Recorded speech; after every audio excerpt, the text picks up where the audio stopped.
Assalamualaikum warahmatullahi wabarakatuh. Nandito po naman tayo sa ating manukan. Magbibigay po tayo ng kaninang pagkain.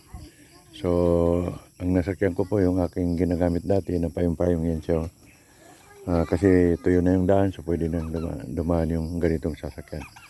Kapon kasi pumunta ko rito, ang dinala ko yung single motor na pwede nga, kaya lang nitong umaga nalagay ko na yung mga aking dadalhin, tapos flat pala yung nasa harap.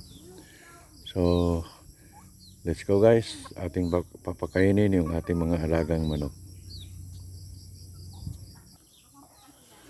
So yan po sila, no? Nabigyan na natin sila ng pagkain, pero may nakalabas doon, no? Yan yung RIR natin, Rhode Island Red, yan, no? So ito, yan yung ating mga manok ngayon for today. Yan, o. So inshallah paparamihin natin ito. Ang Allah will help us, no? Allah will guide us to grow this chicken, no? Kahit na medyo hirap na tayo sa English. So ito yung sinunog namin kahapon. Hindi pa rin siya totally nasunog kasi basa sa ilalim. So yan, no? So medyo malinis na sa loob. Atin pong nilinis yung kanilang tirahan. Yan, no? Kahapon po, grabe yung pagod ko rito. Ras-ras kasi yung pagkatanggal ko na, no? Dahil abuti ng gabi. So medyo mahirap din palabas kasi merong dadaan tayo sa merong isang libingan dyan, dadaanan natin. So malay natin, baka biruin tayo ng mga kaibigan natin dyan na nakahimlay, no? So yan po yung chicken natin. Ito po yung bibisitahin ulit yung nagdilimdim dito. Parang meron ako naririnig, oh. Uy, umalis yung isa.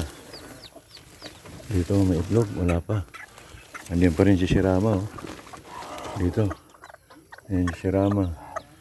Still limliming. Ayun, mayroon na, oh. Ayun.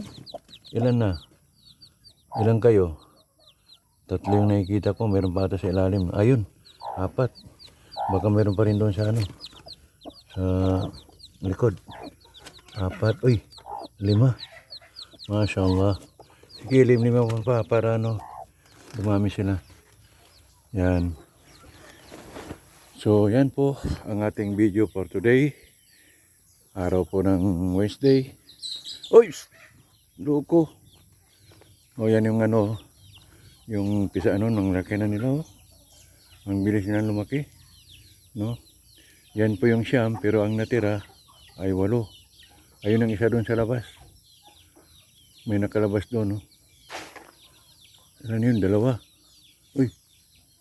Ba't nasa labas sila?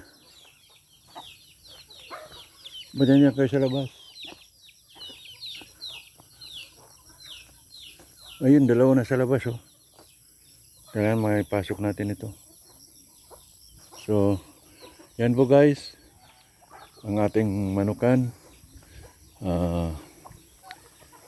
Ang ginastos namin sa manukan na to, pagbili ng manok ay nasa 10,000 na po yung yung nagastos natin dito. Bukod yung kanilang bahay at saka yung net na ating ginamit. Sana yung isang pabo. Yung pabo malaki na, oh. Yan, oh. Lumaki na yung pabo. So maraming salamat and then see you for the next video.